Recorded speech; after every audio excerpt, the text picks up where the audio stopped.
Quisiera empezar con una pregunta, y es una pregunta que todos nos hemos hecho en algún momento de nuestra vida. Yo me acuerdo que me la hice cuando tenía como de entre 12 a 15 años. Ya yo estaba tocando la batería en la iglesia, yo empecé a los 9 años a tocar la batería en la iglesia.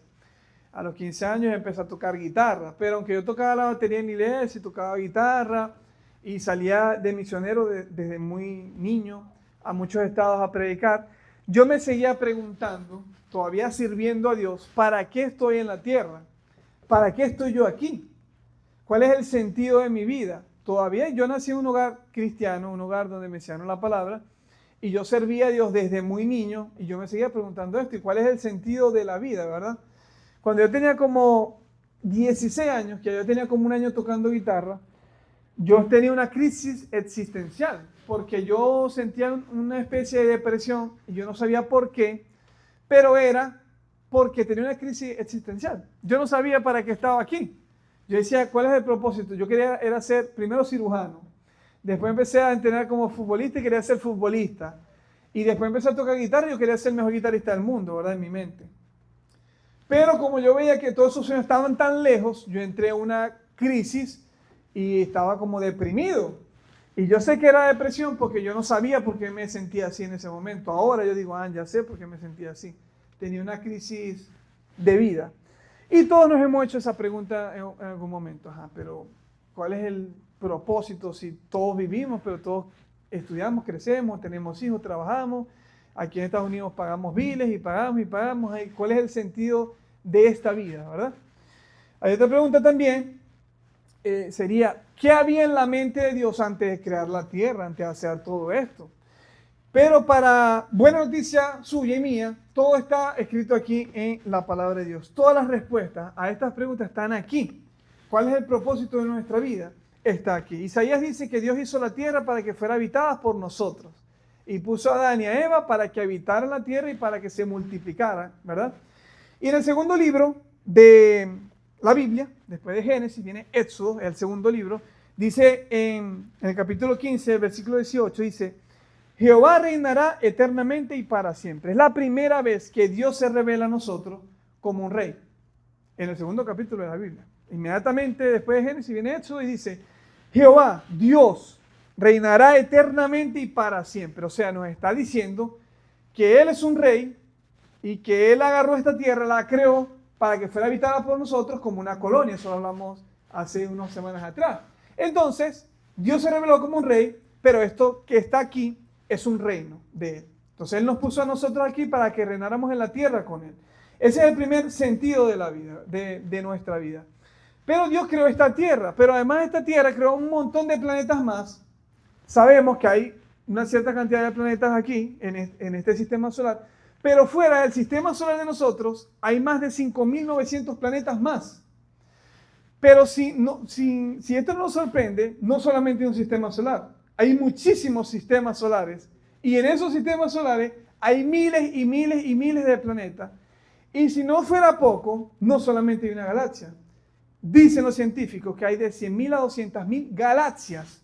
Y en esas galaxias hay sistemas solares. Y en esos sistemas solares hay planetas. O sea que si nos ponemos a contar, o ellos descubren, o tratan de contarlos, realmente hay miles de billones de planetas en la galaxia.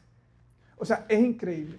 Isaías dice que para Dios las naciones son como una gota de agua en un balde. O sea, imagínense una gota de agua en un balde. O sea, Dios es inmenso, pero en esa inmensidad creó la tierra y nos creó a nosotros. Y aquí estamos nosotros. No hay manera que nosotros podamos negar que hay vida en otros planetas, porque hay tantos, son billones de planetas de lo que estamos hablando, que no podríamos negarlo. Pero aquí en esta tierra solamente hay 8.300 millones de personas, ¿verdad? El último censo ahorita dicen que hay 8.350 millones de personas.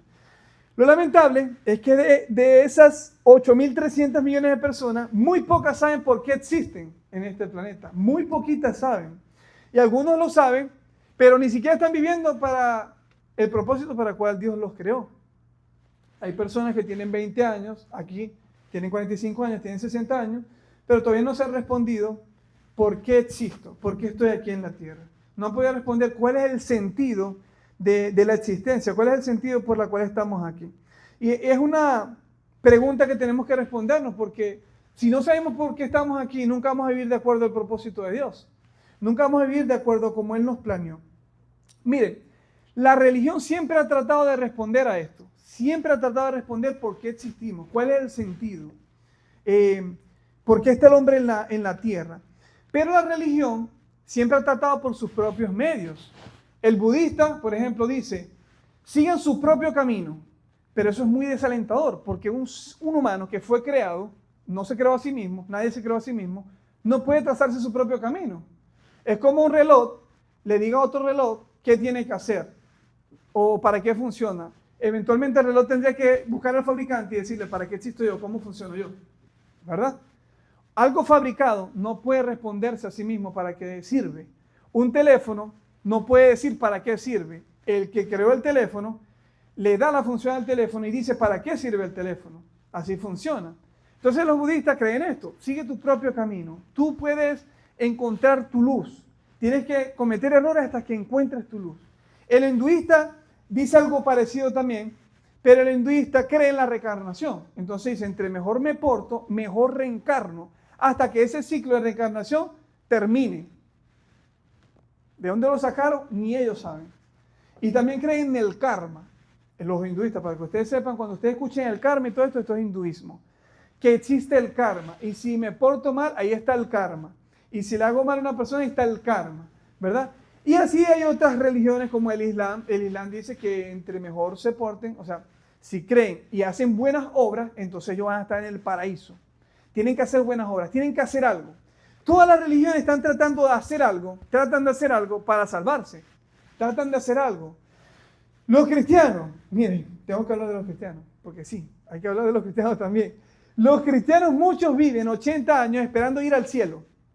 Entonces, no les importa qué van a hacer en la tierra mientras esperan cumplir 80 años para ir al cielo. Como si Dios nos puso aquí a nosotros a crecer, a trabajar, a estudiar, a tener hijos, para esperar a ir al cielo. Y no es así. Dios no nos puso aquí a esperar a ir al cielo. Eso es religiosidad. Y la religiosidad o los religiosos le han hecho mucho daño a la sociedad y a la fuente de vida que es Dios. Y si yo ahorita, por ejemplo, yo no expongo a la religiosidad o a los religiosos, entonces nosotros podríamos vivir engañados. Mire, la iglesia asesinó miles y miles de personas por la religión. Miles y miles de personas en la Inquisición. ¿Por qué? Porque ellos agarraban a los judíos y le decían, ¿tú crees en Jesús? No. Ah, bueno, le cortaban la cabeza. Y en el nombre de Jesús. Está muerto en el nombre de Jesús. Y después agarraban ellos un cuchillo, se lo enterraban en el pecho, lo mataban, le ponían una forma de cruz y lo mataban en el nombre de Jesús. Pero Dios, ¿cuándo nos mandó a matar gente a nosotros? Al contrario, Jesús dijo en las bienaventuranzas, y serán llamados hijos de Dios cuando sean pacificadores. Los pacificadores serán llamados hijos de Dios. O sea que cuando usted tenga la posibilidad o la oportunidad de enfrentarse a alguien y usted diga, no, yo no voy a pelear, yo no voy a discutir porque yo soy un hijo de Dios. En ese momento Dios dice, ese es mi hijo. En ese momento es que lo dice. Porque los pacificadores serán llamados hijos de Dios. Pero los religiosos en ese momento decían, no, nosotros somos radicales y si no creen los matamos. Los mestizos también cuando llegaron a Europa y encontraban a los musulmanes, se mataban entre ellos. Les cortaban la cabeza a los musulmanes porque no creían en Cristo. Y lo hacían en el nombre de Jesús. Esto es impresionante, pero así pasó. O sea, está en la historia, no es como que me lo inventé, ¿verdad? La Inquisición está en la historia. Con esto solamente quiere decirle que la religión no es la salida ni es la respuesta a esta pregunta. ¿Para qué estamos en la tierra? No es la religión. La Biblia dice que Él vino a mostrarnos un reino. Jesucristo vino a mostrarnos un reino. Y la Biblia por lo menos habla de 3 cosas para la cual el Señor vino aquí a esta tierra. Primero, Jesucristo vino a revelarnos al Padre. Vino para que nosotros conociéramos al Padre. Él dijo, ¿ustedes quieren conocer al Padre? Bueno, el que me vio a mí ya vio al Padre. Él y yo somos uno. Y después también, la segunda es que tenemos que parecernos a Él, parecernos al Hijo. Porque no solamente Jesucristo vino para darnos salvación y pagar nuestros pecados, no solamente para eso, vino para que nosotros encontráramos identidad en Él. Entonces, como Él vivió, como Él se comportó, nosotros tenemos que vivir y tenemos que hacer las cosas que Jesús hizo aquí en la tierra. Y eso está muy lejos de ser religión. Eso es una relación y ser ejemplo. O sea, verlo a Él, imitarlo a Él. Eso no es religión. Eso es relación personal y ser discípulo del Señor. En tercer lugar, Jesucristo vino aquí para presentarnos un reino celestial. Y que nosotros glorificáramos a Dios mostrándole el reino a otras personas. Cuando nosotros vivimos de acuerdo a Él, nosotros lo que estamos haciendo es mostrando el reino del cielo aquí en la tierra. Eso es lo que hacemos. Entonces, esas tres cosas nos revela la Biblia, que Jesucristo vino a mostrarnos al Padre, vino a que nos pareciéramos a Él y que lo imitáramos a Él, y vino a que nosotros expandiéramos su reino en la tierra. La iglesia simplemente es una extensión de Dios en la tierra. Y dice la Biblia que la iglesia es la esposa de Cristo y que Cristo es la cabeza de la iglesia. La iglesia es la familia y la representación de Dios, del reino de los cielos en la tierra. Simplemente eso es la iglesia. Y la iglesia son las personas, porque las personas representamos a Jesús. Y cuando ustedes actúan de cierta manera, ustedes hablan de cierta manera, se comportan de cierta manera, la gente dice, esa persona es hijo de Dios o algo hace, porque yo quiero ser como Él. O sea, glorifican al Padre con su comportamiento. Y eso tenemos que hacer, que es difícil, por supuesto. Tenemos que estar llenos del Espíritu Santo para hacerlo. Proverbios 19:21 nos dice que el hombre tiene muchos planes. Si lo pueden poner. Dice, el corazón humano genera muchos proyectos, pero al final prevalecen los designios del Señor. La versión Reina Valera dice, el hombre tiene planes, pero al final Dios decide los planes que tiene el hombre. En otras palabras, nosotros podemos decir que nos parece algo bien, pero realmente para Dios no. Y podemos decir, yo quiero hacer esto porque yo lo siento así, siento que está bien, pero leemos la Biblia y resulta que no está bien. No, pero es que yo siento que está bien, pero no podemos vivir de sentimientos ni de emociones. ¿Por qué? Porque si vivimos de sentimientos y de emociones, no estamos viviendo como Dios quiere que vivamos. Pero Dios lo dice clarito. El corazón humano, en otra palabra, el corazón es la mente, genera muchos proyectos. Pero al final prevalecen los designios del Señor. Jonás tenía proyectos que no eran los que tenía Dios. Jonás pensaba irse a otro lado opuesto de Nínive. Y el Señor lo estaba mandando a Nínive. Y cuando se montó en el barco, en dirección contraria a Nínive, el Señor permitió que se cayera del barco, se lo tragara una ballena y lo escupiera en Nínive. Entonces ahí se acaban esos argumentos que dicen, no, pero es que yo tengo decisión propia, o yo tengo libre albedrío. Ay, ¿cuál es el libre albedrío que tenía Jonás? Si Jonás se quería ir al lado opuesto de Nínive, el Señor permitió que lo lanzara del barco, que se lo tragara un pez muy grande y que lo escupiera otra vez en Nínive. Ajá, Jonás hizo lo que quería, tuvo libre albedrío, o al final terminó haciendo lo que Dios quiso. Lo que Dios quiso. Entonces, por las buenas, por las malas, pero finalmente vamos a terminar haciendo lo que Dios quiera. Yo prefiero hacerlo por las buenas. Mire, mi día preferido es el domingo porque yo disfruto hacer esto. Yo disfruto estudiar para predicar. Yo lo disfruto porque yo sé que al final no hay nada más valioso que eso. No hay nada más valioso que yo diga, cuando yo tengo 80 años y mira atrás, invertí mi vida bien. Señor, lo hice bien, serví bien, lo estoy haciendo bien, Señor. No hay nada más valioso que eso porque sé que estoy cumpliendo con el llamado que Él me hizo. Amén. Dios nos hizo a imagen y semejanza, dice Génesis, ¿verdad? Dios nos creó a imagen y semejanza. Primeramente, la palabra imagen significa carácter y naturaleza. Él nos hizo de su mismo carácter, o nos dio de su mismo carácter, y nos dio de su misma naturaleza. Nosotros portamos el mismo carácter de Dios y la misma naturaleza de Dios. ¿Cómo es esto? Un lobo, naturalmente, ¿qué hace? Aúlla, ¿verdad? Una vaca, naturalmente, muge. Mu. Yo voy a hacer los sonidos, usted dice está bien o está mal, pero el lobo hace ¿verdad? Y el león naturalmente ruge. Eso no lo voy a hacer porque no me lo sé. Pero el león ruge. Pero ellos lo hacen naturalmente. No tienen que esforzarse porque es que Dios ya los hizo así. Y a nosotros nos hizo naturalmente como Él es. No deberíamos esforzarnos, pero ya ustedes saben que hubo una caída y ahora nos cuesta más. Pero Dios nos hizo para que fuéramos como Él, para que fuéramos santos, para que le diéramos amor a otras personas, para que nos relacionáramos, para que fuéramos generosos, porque Antes de la caída no había nada de lo que hay ahorita malo. No había orgullo, no había ego, no había arrogancia, no había nada de eso porque es que ellos eran inocentes. Ellos no sabían lo que era el mal. No había nada de lo que hace mal al ser humano. No había nada de lo que contamina al ser humano. Había la perfección que Dios había creado. Entonces, nosotros naturalmente deberíamos ser santos porque Él es santo. Él es eterno. Él es abundante. Él es poderoso. Nosotros naturalmente deberíamos ser así porque Él nos hizo a imagen y semejanza. Y semejanza habla de función. O sea, Dios nos hizo para que funcionáramos como Él. Dios nos hizo para que viviéramos como Él. Y si nosotros dejamos vivir como Él nos hizo, entonces vamos a estar mal, vamos a estar en un problema. Entramos en una crisis existencial. Cuando nosotros dejamos de vivir como Él nos creó y salimos de la naturaleza por la cual Él nos hizo, empezamos a vivir en esa crisis, en esa agonía, en esas preguntas. ¿Y cuál es el sentido del esfuerzo que yo hago? Tanto trabajo, tanto sol, para nada. ¿Cuál es el sentido? Pasa que cuando un pez lo sacan fuera del agua, ¿qué pasa? El pez se muere. Y si el pez quiere vivir fuera del agua, se va a morir.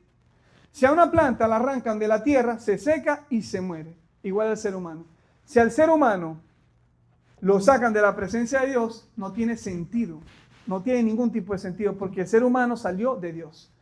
¿Qué hizo Dios para hacer al ser humano? Agarró barro, lo formó, pero después dice la Biblia y sopló aliento. Muy diferente como hizo todas las demás cosas. La Biblia dice que cuando Dios empezó a crear las cosas, le habló a la luz. Hágase la luz y se hizo la luz solita. Después dijo, de las aguas produzcan peces y aves. Y todo se hizo. Y de la tierra salgan los animales terrestres y toda semilla que da fruto. Y todo se hizo. Y cuando hizo al hombre, dijo, ahora hagamos al hombre. ¿Qué hizo Dios? Le habló a la tierra para que se hiciera. No le habló a la tierra, no le habló a las estrellas, no le habló al universo, se habló a sí mismo. Ahora hagamos al hombre. Él se habló a sí mismo. Para las demás cosas, Él le habló a las cosas. Pero para crear al hombre, se habló a sí mismo. Ahora hagamos al hombre a nuestra imagen conforme a nuestra semejanza. Y después que agarró barro, sopló su propio aliento, o sea, el aliento de Dios. Mira, a mí me puede soplar cualquier persona de ustedes aquí en la cara, ¿verdad? Pero Dios le sopló el aliento a Adán en la cara. Dios mismo, el aliento de Dios. Y por eso es que nosotros tenemos aliento, podemos respirar, podemos soplar igual que Él. Dios nos hizo a imagen y semejanza. Resulta que cuando la planta muere, vuelve a la tierra. Mire, todo vuelve a su origen. La planta muere y ¿qué hace? Vuelve a su estado original, porque la planta salió de la tierra y se vuelve tierra. Cuando una estrella muere, esto a mí me impactó cuando lo escuché, vuelve a su origen, estado gaseoso, porque resulta que la estrella se crea del estado gaseoso con polvo que hay en la atmósfera, y así se crean las estrellas. Pero cuando las estrellas mueren, que las estrellas mueren en cantidades, ella vuelve a su estado gaseoso y vuelve a ser parte de la atmósfera. Pero cuando un ser humano muere, un hombre, una mujer, vuelve a su origen, a su hábitat natural, que es el espíritu, y ese espíritu vuelve a Dios, que lo dio. Dice claramente la Biblia, que Él creó al hombre, lo sacó del polvo, y el hombre muere, pero el espíritu vuelve a Dios porque Él lo dio. Entonces nosotros, cuando vamos a referirnos o a preguntarnos, ¿para qué estoy aquí? Nosotros no podemos responderla porque no nos creamos a nosotros mismos. El único que puede responder esa pregunta es Dios, porque es nuestro creador. Entonces nosotros tenemos que empezar diferente. Tenemos que preguntar, Señor, ¿para qué estoy aquí? Y la respuesta está en la Biblia. La Biblia es la brújula. Ustedes saben que toda brújula apunta al norte, ¿verdad? Y por más que usted quiera ir al norte, si usted empieza a caminar al sur y usted dice, no, yo voy a llegar al norte caminando al sur, usted lo que va a perder es el tiempo, porque la brújula siempre apunta al norte. Y si usted dice, no, pero es que yo no necesito ninguna brújula, yo me voy al sur y voy a llegar por mi propia cuenta, no va a llegar, porque la brújula apunta al norte y la única manera de llegar al norte es con la brújula. O si usted se sabe los puntos cardinales. Pero no hay manera de llegar al norte sin ir al norte. En este caso, Dios sería nuestro norte. Es nuestro norte. La única manera de llegar al Padre es por medio de Jesucristo. Jesucristo es nuestro norte para llegar al Padre, el único camino. Y la brújula sería la Biblia. Porque la Biblia nos dice exactamente qué tenemos que hacer, cuándo tenemos que hacerlo y cómo tenemos que hacerlo. La Biblia nos dice todo eso. ¿Qué tenemos que hacer? ¿Cuándo y cómo? Todo está aquí, porque esta es nuestra brújula. Y Jesucristo es el camino que nos devuelve al Padre. Jesucristo es el único camino, no es el camino, es el único camino que nos regresa al Padre. Porque Jesucristo es Dios mismo encarnado que vivió como tenía que vivir un ser humano para poder ser salvo. Como nadie podía hacerlo, Él lo hizo por nosotros. Entonces, la Biblia dice en Romanos 11:36 que somos de Él, por Él y para Él. Esto es muy profundo porque Jesús vivió como si fuera de Él, vivió como si fuera por Él y vivió para Él. Jesucristo siendo Dios. En la tierra vivió como un hombre, como un simple hombre. Nosotros somos de Él. Ahí está Romanos 11:36, porque de Él y por Él y para Él son todas las cosas. A Él sea la gloria por los siglos. Amén. Todas las cosas nos incluyen a nosotros porque Él nos creó a nosotros. Somos de Él. O sea, Él nos hizo, no nos hicimos a nosotros. Y por Él, Él nos hizo a nosotros. Y para Él. O sea, Dios nos creó para que nosotros le diéramos gloria a Él con nuestra vida, con nuestro cuerpo. Así que cuando nosotros actuamos como Él y no actuamos como queremos o como sentimos, Dios dice ahí, ese es mi hijo. Cuando nosotros en vez de actuar con miedo o de actuar con, no sé, con orgullo o con ego, actuamos con humildad, actuamos con valentía, actuamos con fe, no somos incrédulos, sino que actuamos con fe. Dios dice, ahí está mi hijo, ese es mi hijo porque es valiente, no tiene miedo, tiene fe, escucha la palabra, no es incrédulo, al contrario, tiene espíritu de amor, de poder y dominio propio, no es tímido, no le da miedo esas cosas, sino que Él es valiente. Él no le da miedo vivir de acuerdo a mis designios y no quiere complacer al mundo, no quiere complacer a la sociedad, sino que al contrario, va a la vía contraria de lo que va la gente. Pero ese es mi hijo, eso es lo que dice el Señor. Entonces, nuestra naturaleza es ser santos. Por eso es que la Biblia dice, ser santos como yo soy santo. Dios lo dijo, porque nuestra naturaleza es ser santo. Que es difícil ser santo, claro, pero cuando nosotros vivimos alineados con Él, no estamos dispersos, sino que vivimos alineados con sus pensamientos. Aunque fallemos, seguimos siendo santos para Él. Aunque tengamos pensamientos contrarios, para Él seguimos siendo santos. Por eso es que la Biblia en Job empieza diciendo, hombre perfecto, apartado del mal. No es que Job era perfecto, porque era un humano, pero para Dios, como era apartado del mal, Job era perfecto. Y después Santiago dice, el que refrena su lengua, el que puede controlar su lengua, el que no anda diciendo chisme o diciendo cosas que no son verdad, que escuchó pero no las puede comprobar, y que refrena su lengua cuando siente decir algo impulsivamente, ese es un varón perfecto. Es una persona perfecta. O sea, una persona que puede controlar su lengua es perfecta, según la Biblia. Es perfecta. Entonces, Dios quiere que nosotros volvamos a nuestra naturaleza, que seamos como Él es, como Él nos hizo cuando estábamos en el Edén. Mira, el primer pecado no fue el del huerto del Edén, porque nosotros decimos, el primer pecado de la humanidad, claro que fue el primer pecado, porque no tenían que comer de ese árbol y comieron. Pero el primer pecado de la creación y de la existencia fue Satanás en el cielo. Ese fue el primer pecado de todos. La Biblia dice que Él se reveló, que se vio tan grande y tan lindo y tan hermoso y tan perfecto, que Él pensó ser como Dios y empezó a hablarle a otros ángeles y convenció a la tercera parte del cielo. Porque Él brotó orgullo, rebelión. Después que brotó el orgullo, brotó la rebelión. ¿Cuál fue la rebelión? Que se quiso rebelar contra Dios. O sea, casi nadie se quiso rebelar, contra casi nadie, contra Dios. Y convenció a la tercera parte. Pero Dios lo sabe todo. Se le olvidó ese pequeño detalle al hombre. Y ya ustedes saben. Pero ese fue el primer pecado, la rebeldía. Y la Biblia dice que la rebeldía es como brujería. Es lo mismo para Dios, la rebeldía y la brujería. Porque fue el primer pecado, el pecado inicial, la rebelión, el orgullo, la soberbia. Pero Dios quiere que seamos lo opuesto, que vivamos como su esencia, como sus hijos, como personas santas, que no tengan de qué avergonzarse. Como les comenté el versículo que me encanta, primera de Tesalonicenses 5:23. Preséntense delante de Dios en cuerpo, alma y espíritu, irreprensiblemente, sin culpa. No me siento culpable. ¿Por qué? Porque estoy haciendo las cosas bien. o por lo menos intento hacerlas como Dios quiere que las haga. Me cuido, leo su palabra, paso tiempo con el Espíritu Santo y me presento delante de Dios irreprensible. Como obrero que no tiene de qué avergonzarse, dice Pablo en la carta a Timoteo. Jesús revela la esencia de nuestra vida y del propósito por el cual estamos aquí en Juan capítulo 17, versículo 3. Ahí Él revela la esencia y dice, y esta es la vida eterna, que te conozcan a ti, el único Dios verdadero, y a Jesucristo a quien has enviado. Esa es la vida eterna, que te conozcan a ti, al único Dios verdadero, y a Jesucristo a quien has enviado. Aquí se resume el propósito de nuestra vida, aparte de los otros que les acabo de decir.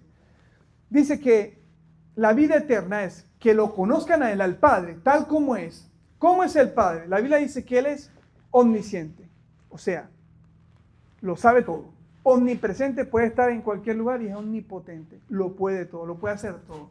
Pero también dice que Él es eterno. No tiene principios, no tiene fin, siempre ha existido. Dice la Biblia que es amoroso. No es que tiene amor, sino que es amor. O sea, la esencia de Dios es amor. No puede haber maldad en Dios porque no es eso. Su naturaleza no es esa. No puede haber rabia y enojo como la que nosotros sentimos porque Él es amor. Sí, que Él es fuego consumidor. Claro, pero no es lo mismo que sentimos nosotros. El fuego consumidor de Dios es un fuego amoroso. O sea, Él dice, a mi hijo lo voy a reprender porque lo amo. Y lo voy a hacer que pase el desierto porque lo amo. Y voy a hacer que pase dificultades y situaciones difíciles porque lo amo. O sea, la rabia de Él o el enojo de Él es muy diferente al enojo de un ser humano. No es impulsivo. No tiene lo que tenemos nosotros en el cerebro. Nosotros tenemos una glándula aquí que cuando apenas nos ponemos medio rabiosos, esa glándula se explota y no podemos controlar. Se llama tiene el mismo nombre de otra parte del cuerpo, la amígdala. Es la amígdala. Nosotros tenemos una amígdala aquí, que cuando nos dicen algo que no nos gusta, por ejemplo, o nos ofenden, la amígdala hace que nosotros nos hierva la sangre y queramos matar personas. Yo sé que a usted no le pasan esas cosas, solamente a mí. Pero bueno, tenemos eso. Dios no tiene amígdalas, Dios no tiene eso. Dios vive en el cielo y está rodeado de ángeles y es perfecto, es santo. Y la virtud más grande o la característica más grande que tiene Dios es que es santo. Y es la única cualidad que se repite 3 veces en la Biblia, sin nada que venga intercalado. Dios es santo, santo, santo. Y se eleva a la triple repetición. Es la cualidad más grande que tiene Dios, es santo. Por eso es que nosotros no podemos estar donde está Él, porque no podemos resistir tanta santidad. Y Dios quiere que volvamos a eso, a esa esencia. Que nosotros pasemos el tiempo con Él. Que digamos al Espíritu Santo, Señor, haz lo que quieras conmigo. Yo te voy a servir, yo te voy a obedecer, porque para eso me creaste, para que te obedeciera. Amén. Esa es la palabra que traía hoy para usted, así que le invito a colocarse sobre sus pies. Además, Señor, un minuto más.